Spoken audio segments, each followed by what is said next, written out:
There is no other structure in this city, in this county, that has the treasure that's right here in downtown Jackson.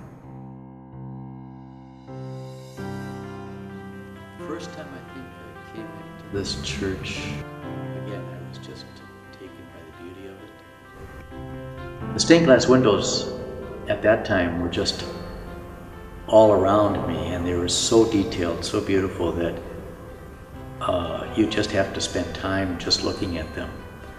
And that's what I really had to do several times, was take out time from a busy day, just come in here all by myself when the sun is shining in through the afternoon, and just look at each window and take the time.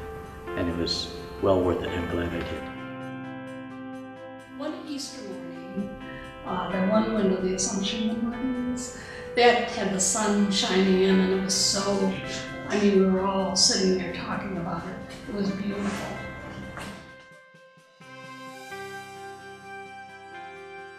There is no question that when it comes to those windows, there is nothing in the diocese. And I'm telling you this, I'm sitting at the Cathedral Parish, and I have said it publicly from the pulpit time and again, that these windows at the cathedral are beautiful, but if you want to see spectacular windows, you need to go to Jackson St. Mary's. Well, this beautiful church, St. Mary's Embassy, is a structure that shines like a jewel in the heart of downtown Jackson. It's got spires that inspire and draw people to her. It's got domes that lift the eye up as you come into the church. Your eyes are just naturally drawn up, and you know you're in a holy place.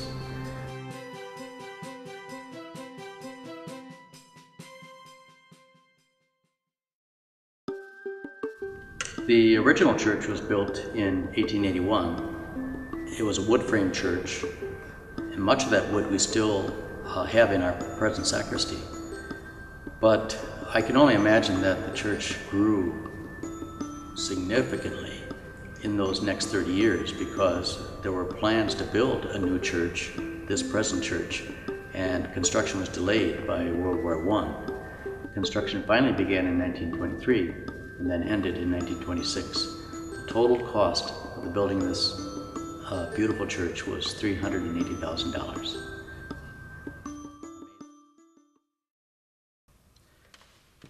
The culture we're living in today is suffering from a loss of the sense of God, and a loss of the sense of a need for God. And I'm convinced that in maybe a generation, 2 generations, the young people then will realize that the world cannot offer what they're looking for. And as St. Augustine said, our hearts, Lord, are restless until they rest in Thee. And then they will be restless, and they will be seeking the Lord. And then when they come into a church like this, their eyes will be drawn up, their hearts will be moved, and they will thank God that we took the time, took the care, and invested in the future for them to come to know the Lord in this beautiful place, this temple of the Lord. This is God's house. They're God's children. This is their home as well, and we need to welcome them even now.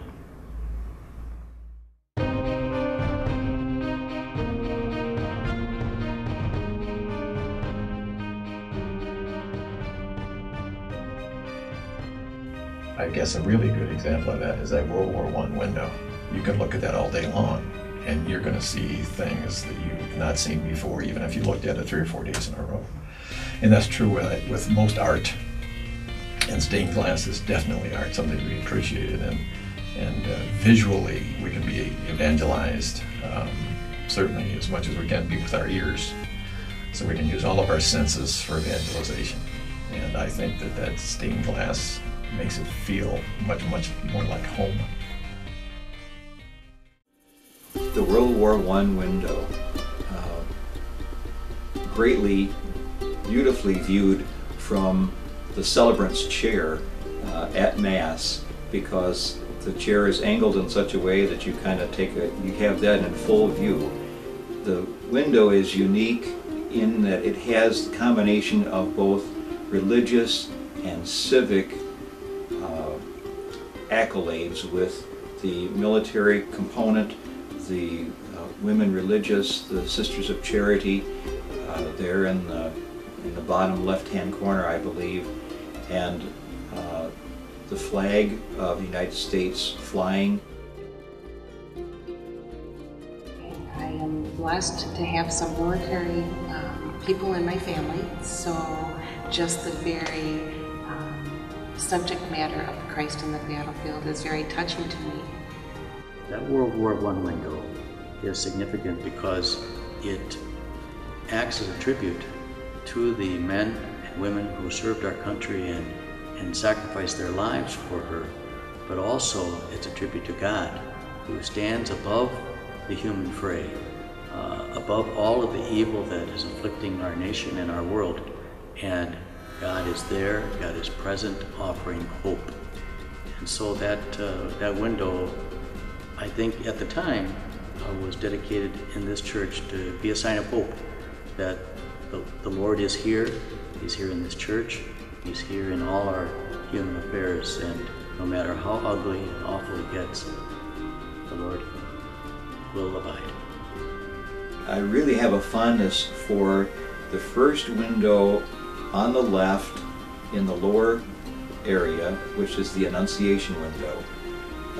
The beauty of many of those windows, especially the ones at the lower side, is that they can be approached. You can get up to them and see them. You can look at the detail work that is there. And I have thought that there could be a study done of those windows just in the halos that are behind each one's head, because in looking at them myself, I certainly didn't see any identical halos in any one window. They were always different. And moving on to the next one, it seemed like those were different. And the next ones, those were different. And so it was, to me, a study in the beauty and creativity of the artists to paint on these pieces over obviously the colored glass. My favorite window is the Transfiguration window, because it speaks to me, I guess, that this is the glory that the Lord Jesus has for all of us. That one day, despite all the tribulations of this life, that's our destiny, to be in heaven, in glory with Jesus. And when we see Him face to face, that's the way it will be. Right now, I have to see with the eyes of faith. I can only see Him in this window, but for now, that's pretty good. The windows have not had any significant repairs done since they were installed in 1926. So a lot of the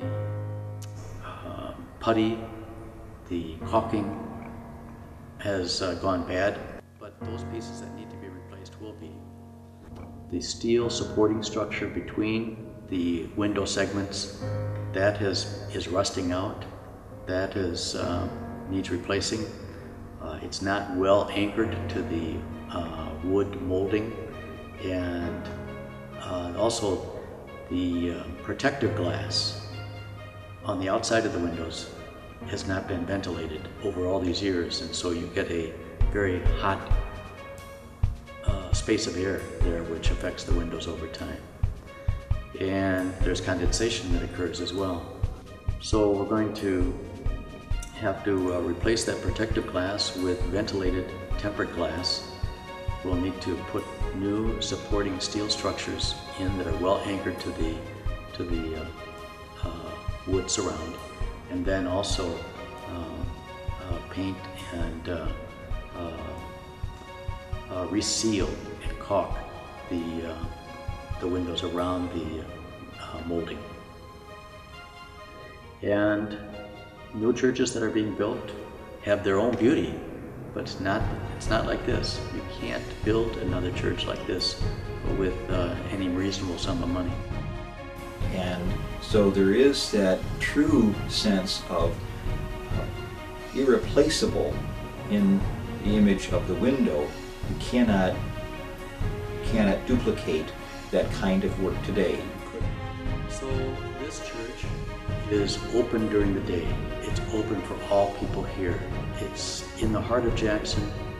It's for all people in Jackson, and we invite people to come in. It's not just for the Catholics, it's for all of Jackson. What I'm asking is for people to make an investment in the beauty of this church and in the beauty of these windows, and to invest it for the future, for the people who come here. And many, many people are going to come here and say, oh, those are beautiful windows. Thank God they preserved these windows.